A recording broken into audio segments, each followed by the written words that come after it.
Hey, good morning, John. Things are bustling here at the airport. Lots of people heading home from those holiday destinations.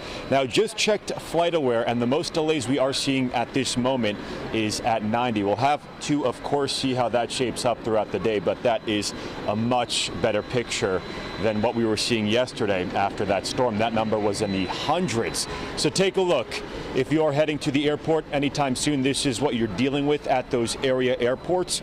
Here at JFK, 90 delays, 17 cancellations. At LaGuardia, 37 delays, 23 cancellations. And over at Newark, 48 delays, 5 cancellations. So not too bad across the board.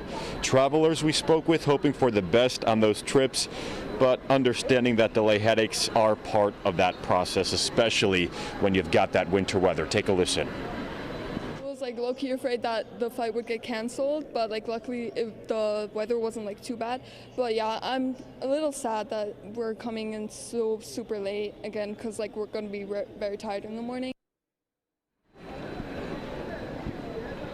Yeah, good luck to all those people making those travel plans, doing those trips back home today. AAA says year-end holiday travel is expected to set a new record, up 2.2% over last year. About 122 million Americans are traveling at least 50 miles from home between December 20th and January 1st, and about 109 million of those people are traveling by car. If you are one of those people, AAA says the best time to hit the road today is before 11 a.m. and the worst time is between 11 and 8 p.m.